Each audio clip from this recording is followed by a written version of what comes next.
بسم اللہ الرحمن الرحیم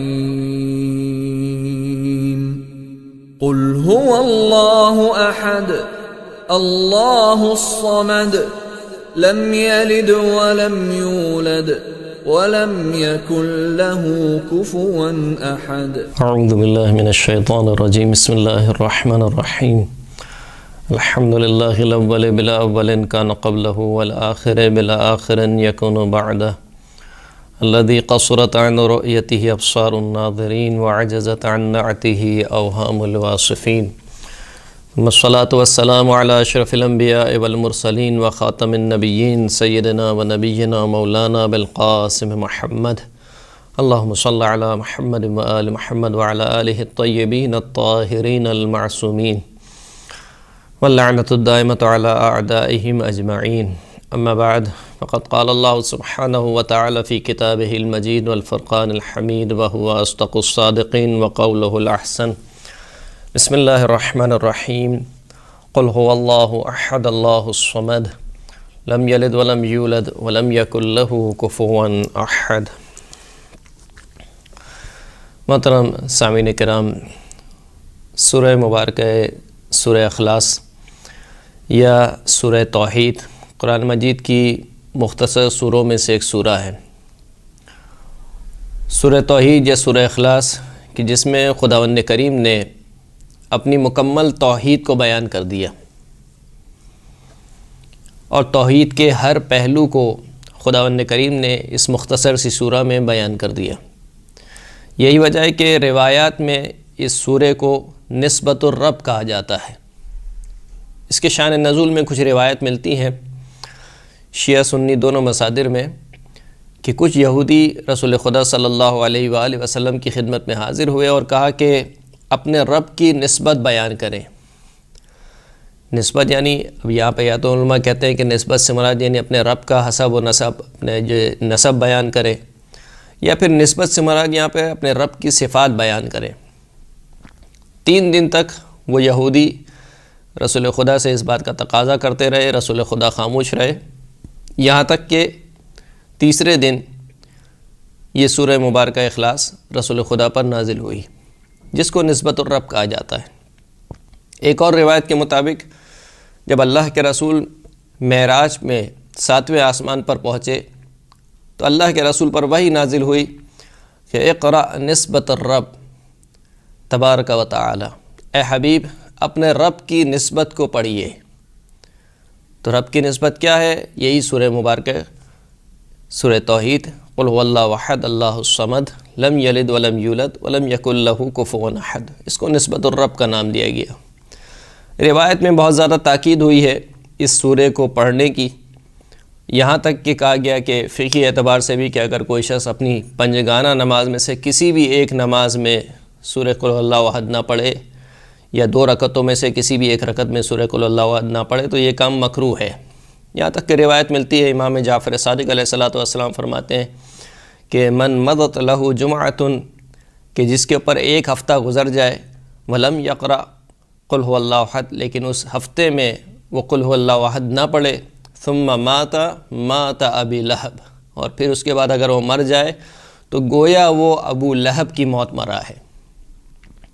اس قدر تاکید ہوئی ہے، یہاں تک کہ سرکار فرماتے ہیں کہ قل هو اللہ احد تعدل ثلث القرآن، سورہ مبارکہ توحید 1/3 قرآن کے برابر ہے۔ اور جب سونے کے آداب میں جو روایت بیان کی گئی، کہا کہ کوئی نہ سوئے مگر یہ کہ 1/3 قرآن کو ختم کرے، تو صحابی نے سوال کیا، یہاں تک کہ ایک روایت ملتی ہے کہ بی بی فاطمہ الزہرا سلام اللہ علیہا نے سوال کیا اپنے بابا سے کہ بابا کیسے ممکن ہے کہ کوئی شخص سونے سے پہلے اتنا 1/3 قرآن پڑھے؟ تو فرمایا کہ سونے سے پہلے قل هو اللہ احد پڑھو، گویا تم نے 1/3 قرآن کو ختم کر لیا۔ 1/3 قرآن اس کو کیوں کہا گیا؟ کیونکہ قرآن مجید میں جو عقائد کے حوالے سے گفتگو ہوئی ہے وہ 3 محور پر مشتمل ہے۔ ایک عقیدہ توحید ہے، ایک عقیدہ نبوت ہے، اور ایک عقیدہ قیامت یا معاد ہے۔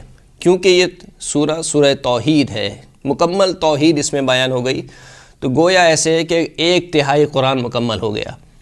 اس وجہ سے اس کو کہا گیا کہ سورہ مبارکہ توحید برابر ہے 1/3 قرآن پڑھ لینے کے۔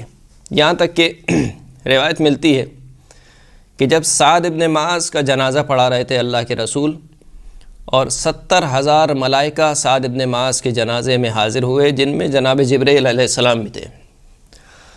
اللہ کے رسول نے جناب جبرائیل سے سوال کیا کہ بمستحق صلاتکم علیہ، یہ سعد کو کس چیز نے اس بات کا مستحق بنا دیا کہ فرشتوں نے اس کی نماز جنازہ پڑھی؟ تو جناب جبرائیل نے جواب دیا کہ بقراءۃ قل هو اللہ احد اللہ الصمد قائما وقاعدا راکبا وماشیا ذاہبا وجائعا۔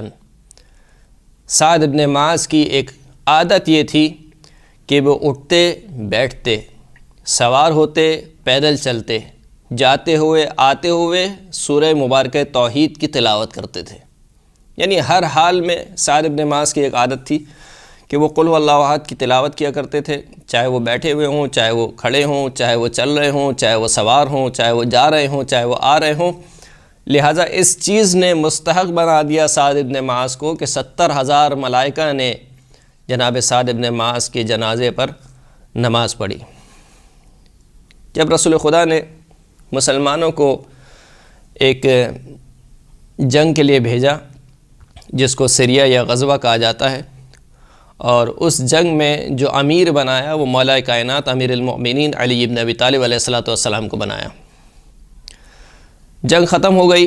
جنگ کے بعد جب لشکر دوبارہ لوٹا تو اللہ کے رسول نے سوال کیا کہ بتاؤ بھائی کیسا رہا؟ تو کہنے لگے کل خیر، سب کچھ بہت اچھا تھا، غیر انہ صلی بنا کل صلاۃ بقل هو اللہ احد۔ صرف ایک ہمیں خامی یہ نظر آئی کہ مولا کائنات نے جتنی بھی نمازیں پڑھیں ہمارے ساتھ جماعت میں، تمام جماعت میں یعنی تمام نمازوں میں مولا کائنات نے سورہ قل هو اللہ احد کی تلاوت کی۔ یہ اصحاب کے نزدیک تھوڑی عیب والی بات تھی کہ صحیح ہے ایک نماز میں ہو گیا، 2 نماز میں ہو گیا، لیکن ساری نمازوں میں ایک ہی سورہ پڑھ رہے ہیں۔ تو اللہ کے رسول نے مولا کائنات کو بلایا اور کہا کہ لما فعلت هذا، اے علی کیوں یہ کام کیا؟ تو مولا کائنات نے فرمایا کہ لحبی لقل هو اللہ احد، کیونکہ میں اس سورہ سے محبت رکھتا ہوں، قل هو اللہ احد سے محبت رکھتا ہوں، لہٰذا میں نے یہ کام کیا۔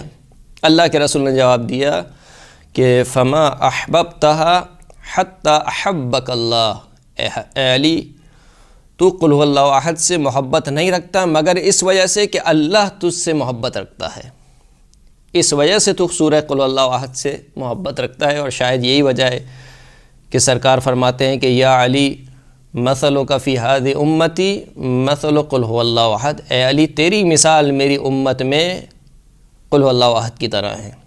کیا مطلب قل هو اللہ احد کی طرح ہے؟ فمن احبک بقلبہ فکأنما قرأ ثلث القرآن، بس جو تجھ سے اپنے دل میں محبت رکھے گویا اس نے 1/3 قرآن ختم کیا۔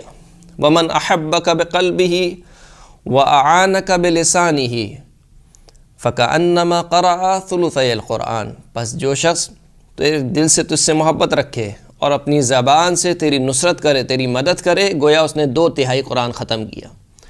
ومن احبک بقلبہ واعانک بلسانہ ونصرک بیدہ فکأنما قرأ القرآن کلہ، جو شخص دل میں تیری محبت رکھے، زبان سے تیری مدد کرے اور اعضاء و جوارح سے تیرا دفاع کرے، تیری نصرت کرے، گویا ایسے ہے کہ اس نے پورا کا پورا قرآن ختم کر لیا۔